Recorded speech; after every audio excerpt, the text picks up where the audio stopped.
Doctor सितंबर आधा hospital की ओर से आप सभी को छठ पर्व की हार्दिक शुभकामनाएं। मेरा नाम डॉक्टर सितंबर बुरेर आद्या हॉस्पिटल की तरफ से देशवासी, प्रदेशवासी, शहरवासी, मिथिलावासी एवं हमारे हॉस्पिटल में जितने भी कार्यरत डॉक्टर्स, नर्सिंग स्टाफ, कर्मचारी एवं प्रशासन सहित में छठ पर्व की ढेर सारी शुभकामनाएं। जी नमस्ते, मेरा नाम डॉक्टर सितंबर बुरेर आद्या हॉस्पिटल में कार्यरत हैं। नमस्कार, मैं हूं प्रतिमा पांडे और आप देख रहे हैं V9 न्यूज। देश और दुनिया की तमाम छोटी बड़ी खबरों के साथ चलिए शुरुआत करते हैं खबरों का सिलसिला। अयोध्या में श्री राम नगरी अयोध्या के साकेत धाम में चल रहे 7 दिवसीय श्रीमद् भागवत कथा ज्ञान यज्ञ का तीसरा दिवस आज अत्यंत भक्तिमय वातावरण में संपन्न हुआ। कथा का दिव्य वाचन परम पूज्य जगत गुरु राघवाचार्य जी महाराज के पावन मुखार बिंदु से हुआ। महाराज जी के श्रीमुख से जब ध्रुव चरित्र का वर्णन आरंभ हुआ तो समूचा पंडाल भक्ति और श्रद्धा के रस में डूब गया। जगत गुरु राघवाचार्य जी महाराज की दिव्य प्रवचन। महाराज श्री ने कहा, भक्ति में कोई बड़ा या छोटा नहीं होता, केवल विश्वास की गहराई मायने रखती है। 5 वर्ष तक बालक भी यदि भगवान से सच्चे मन से जुड़ जाए तो सृष्टि को हिला सकता है। महाराज जी ने बालक ध्रुव की कठिन तपस्या का विस्तार से वर्णन किया। पहले महीने में कंदमूल फल, दूसरे महीने में केवल जल, तीसरे महीने में वायु पर जीवित रहकर निरंतर जप, चौथे महीने में भोजन जल का पूर्ण त्याग और 5वें महीने में खुले आकाश के नीचे एक पैर पर खड़े होकर अखंड समाधि।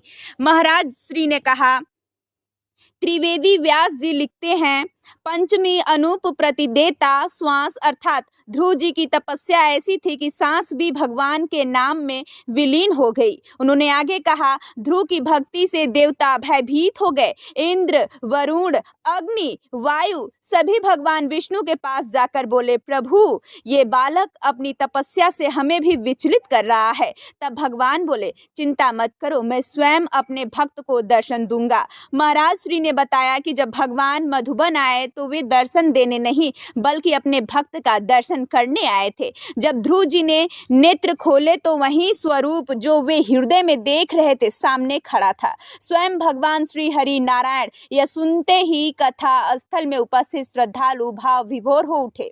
महाराज जी ने भक्तों को संदेश दिया, ध्यान, श्रद्धा और निष्ठा यही सच्ची तपस्या है। जब मन का समर्पण पूर्ण हो जाता है तब स्वयं भगवान भक्त के सामने प्रकट हो जाते हैं।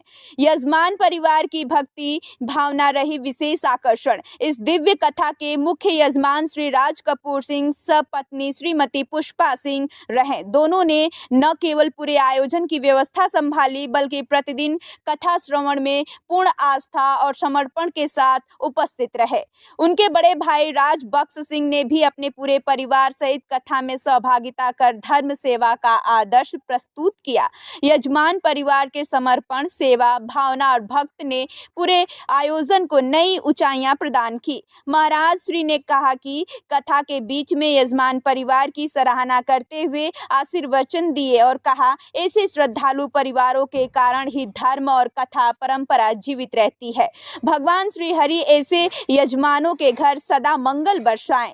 कथा आयोजन में अवधेश पुरोहित, सुमित पांडे, भानु प्रताप, विनय मिश्रा, अंकित मिश्रा का विशेष सहयोग रहा।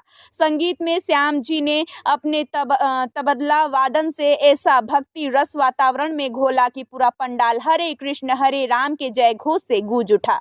कथा स्थल पर उमड़ा श्रद्धालुओं का जनसैलाब। तीसरे दिन की कथा में अयोध्या और आसपास के क्षेत्रों से हजारों श्रद्धालु उपस्थित रहे। दीपों की रोशनी, पुष्प सज्जा और मंत्रोच्चार से पूरा परिसर अलौकिक बना रहा। महाराज जी श्री के दिव्य वचनों के बीच भक्तजन कभी ध्यान मग्न तो कभी जयकारों में लीन दिखाई दिए। आयोजकों ने बताया कि कल कथा के चौथे दिन प्रहलाद चरित्र एवं भगवान नरसिंह अवतार का अद्भुत प्रसंग सुनाया जाएगा। अयोध्या की यह 7 दिवसीय कथा ने न केवल भक्ति का पर्व बनी बल्कि श्रद्धा, समर्पण और सेवा का जीवंत उदाहरण भी प्रस्तुत कर रही है। अयोध्या कथा जो है हमारे माता पिता की जो स्मृति में विनायक किया है। उसी के साथ साथ होटल आरपीएस गर्गवंशी जो है हमारे पिताजी के नाम से जो है होटल बनाया गया है, जिसको यहाँ आने वाले श्रद्धालुओं को अयोध्या में जो है सारी सुविधाएँ जो है प्रदान की जा सकें, और जिनका रेंट भी जो है हम एक नॉर्मल तरीके से भी यहाँ चलाएँगे। टोटल एसी होटल है। माननीय श्री राघवाचार्य जी द्वारा जो है व्यासपीठ के विराजमान है हमारे श्रीमद् भागवत कथा का जो है बड़े भाई श्री राजवतर सिंह द्वारा और मैं श्री राज कपूर सिंह दोनों लोग कथा के मुख्य यजमान, और बाबा श्री राघवाचार्य जी का ये कई दिवसीय कथा करवा रहे हैं। ये 7 दिवसीय कथा चल रही है। ये पेंगे जी, कुशमाहा में ये पहली कथा है। इसके पहले कथा हुई थी, लेकिन बस वैसे ही जो है नॉर्मल तरीके से जो है। लेकिन ये आपके द्वारा भव्य कार्यक्रम कराया जा रहा है, क्या कहेंगे वहाँ के भक्तों से? अब यहाँ की जनता जनार्दन का जो है स्नेह और प्यार मुझे मिल रहा है, और मैं यही चाहूँगा कि ये आशीर्वाद हमेशा जो है मुझको मिले। और अयोध्या की जनता से मैं यही चाहूँगा कि 29 तारीख को भव्य भंडारे का आयोजन रखा गया है, जिसमें लोग जो है आए और प्रसाद ग्रहण करें। सुभाष पासवान प्रदेश सचिव अनुसूचित जाति राष्ट्रीय जनता दल की ओर से देश, राज्य एवं जिले वासियों को छठ पर्व पर हार्दिक शुभकामनाएं। और प्रदेश के सभी और राष्ट्रीय जनता दल के कार्यकर्ताओं, अपने सभी साथियों से और अपने जिला के सभी नागरिकों से मैं इस छठ पर्व के अवसर पर हमने छठ पर्व का छठी मैया की ओर से छठी मैया को, सूर्य भगवान को, इसके लिए मैं सभी नागरिकों का मैं तहे दिल से हार्दिक बधाई देता हूँ, उन्हें शुभकामनाएं देता हूँ। क्योंकि भगवान सूर्य जो छठी मैया, जिसको इसमें भगवान सूर्य की पूजा की जाती है, ये सुख, समृद्धि और संपत्ति, वैभव बढ़ाने वाला ये पर्व है। इस पर्व में सूर्य की उपासना करके लोग पूजा करते हैं, और भगवान सूर्य जो कि ऊर्जा और उष्मा प्रदान कर सभी प्राणियों में अपनी शक्ति प्रदान करते हैं, उन्हें सुख समृद्धि देते हैं। ये जो भगवान सूर्य है, ये भगवान सूर्य, ये छठ की जो पूजा है, वो छठ पूजा लोगों को स्वावलंबन बनाता है।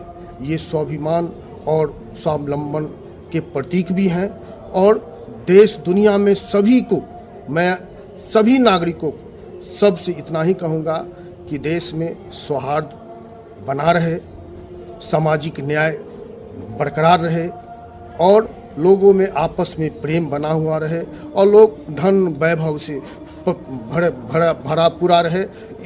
पुनः मैं सभी देशवासियों को इसके लिए बहुत बहुत बधाई देता हूँ, शुभकामनाएं देता हूँ। बहुत बहुत धन्यवाद। प्रणाम।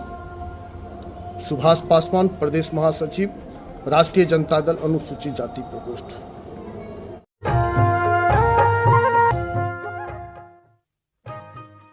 अभिषेक कुमार, एमडी विक्की मोटर्स, भटियारी सराय, दरभंगा की ओर से आप सभी को छठ पर्व की हार्दिक शुभकामनाएं। नमस्कार, मैं अभिषेक कुमार, विक्की टीवीएस परिवार की ओर से तमाम मिथिलावासियों को धनतेरस, दीपावली और महापर्व छठ की हार्दिक शुभकामनाएं देता हूं। धन्यवाद।